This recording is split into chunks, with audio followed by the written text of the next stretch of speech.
We have over 20,000 individual items. Some of those things are series, like, multiple copies of series. So it's not over 20,000 titles, but it's over 20,000 items to manage.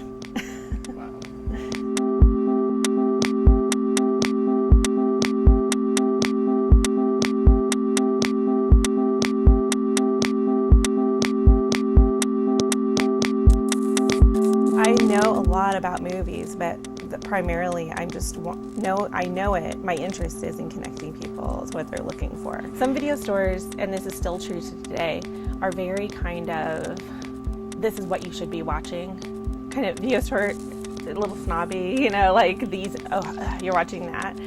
And for us, it's like, we want you to have what you're in the mood for. Even if we think it's the stupidest movie on earth. If that's what you feel like watching, that's what we want to find for you.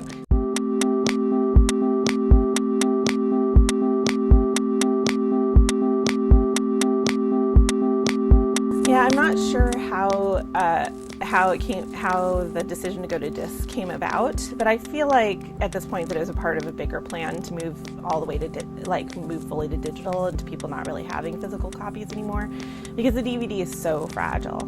People would always go, "What about Netflix?" And actually, Netflix was much more of a problem for us before than it is now, and that's also what you're talking about, DVD versus digital.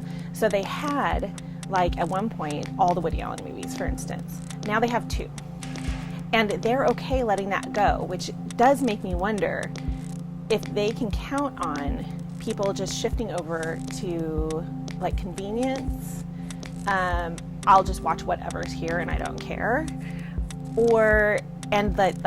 That's just how people are, and we shouldn't bother even keeping the other movies around. But I know also at the same time we've gotten so many people back from Netflix because they've seen everything that's available on digital and they're not doing the discs. They don't want to have both memberships. So it's like they let a lot of their titles go to focus on digital.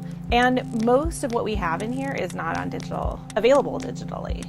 But once it goes online on digital, and I'm just learning this stuff myself, it's like this site will have these movies, and then this site will have some of them, and this will have these 3, but then so what I'm hearing from my customers is they're having to work so hard to track down the movies, and they spend all this time tracking down the movies, and then they're not there, and then they come here.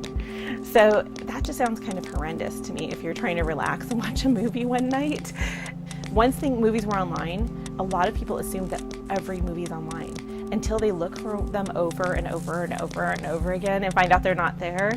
They're like, first they assumed that they were, and now they're like, oh, they aren't. And digital is one of those things that actually I feel is valuable for small filmmakers the most.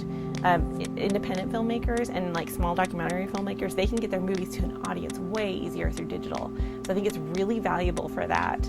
And if we do get our website, I hope that we will be able to provide those kind of movies that are only available on streaming, get local licenses for local streaming things that we can afford, and enrich our collection that way.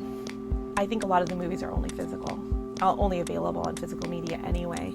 So once people could see how many movies are only available on physical media, there could be demand again for local shops near them, potentially.